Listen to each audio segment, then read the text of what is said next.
and welcome back. Thank you for joining us. When technology works, it's wonderful. When it doesn't work, we make do. But thank you so much for joining us for Music Matters 2020. We're delighted to introduce our guesting story about developing your career and going in a different direction.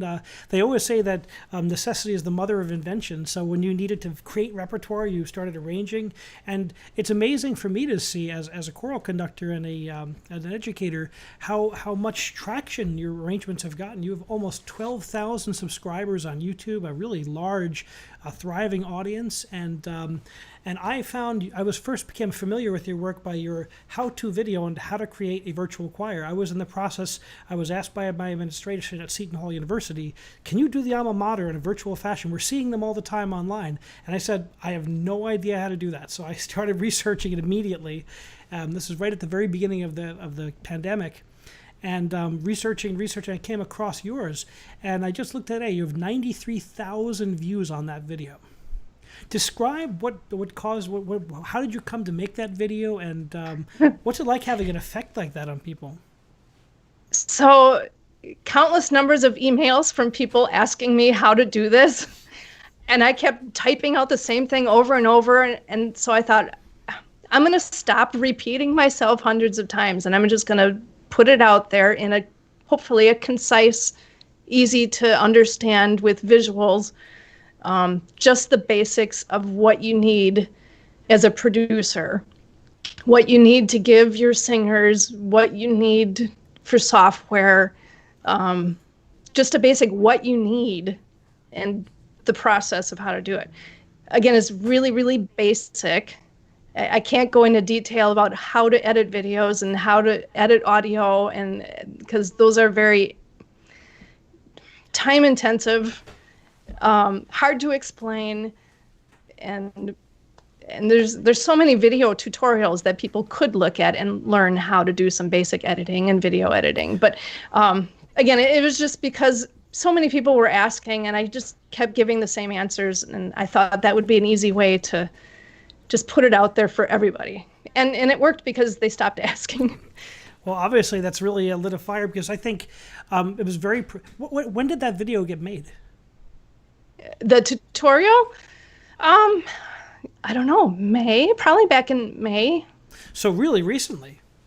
Yeah, very recently. It's since COVID. Okay, since COVID. And I think since COVID, because that's when everybody started. Explosion of this, people asking how to do exactly. This. That's when everybody needed to know how to make a virtual choir, and they all asked me. Well, you were riding the wave. You were ahead of the whole, ahead of the curve, and bravo for being there and for helping so many people, because there's really been no way to keep our communities together. There's no live performance, no live rehearsals, and so many of us have had learned this technology and kind of learned the ropes on the job, as it were, that it was really helpful. And to watch your video was very simple. It's okay, I need to have audio skill, I need to have video skill, I need to find a way to put them together, and then comes the experimentation phase.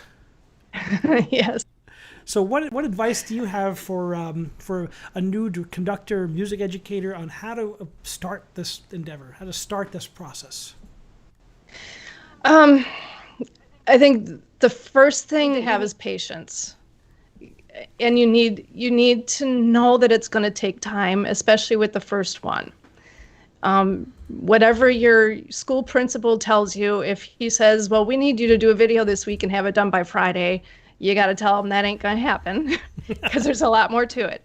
So if you want to plan a project with your choir, whether it's for school or the community or the church choir, you need to plan at least a month, because you might even need more than that. But you need to plan all the steps. You need to be able to make a guide track to give your singers. You need to give them time to record it.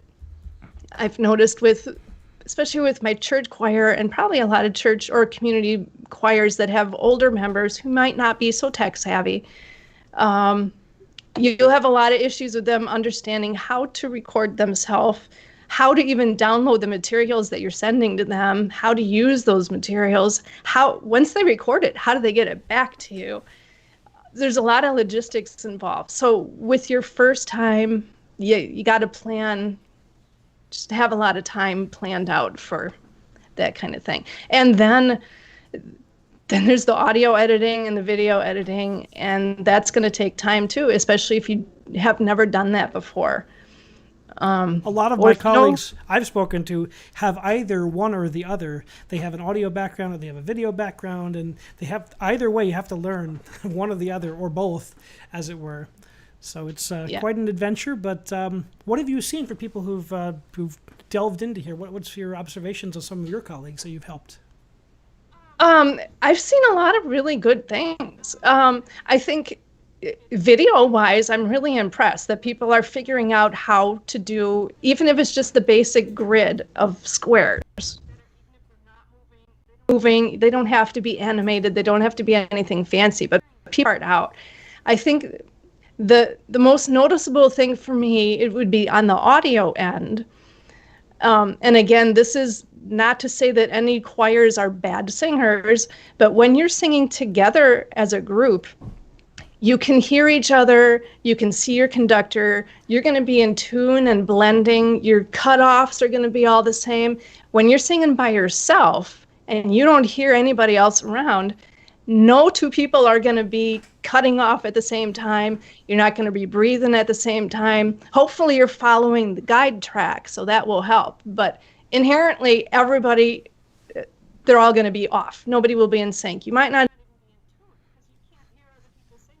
You don't know how to tune yourself. So what I'm hearing in the audio productions is maybe a little, I don't want to say sloppiness, but a little bit of sloppiness, because your starts and endings might not match.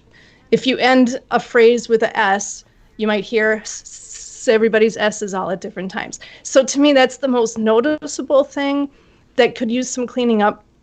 But on the video end, I've seen a lot of really nice looking videos. And even the audio it's not that bad for people's first times. But if I had any advice for somebody doing audio on your next try, see if you can clean up the phrasing, the syncing. Probably. Okay, thank you so much for having me. Thank you for joining us on Music Matters 2020. Please remember to hit the subscribe and hit that bell for the most up-to-date information on upcoming guests and topics. We also have a Patreon page, patreon.com/mm2020, if you'd like to support our work as we continue to have these discussions with distinguished members of the performing arts community in this unique era where artists are doing new and innovative ways of performing and producing music. Thank you so much for joining us today, and remember, keep music alive.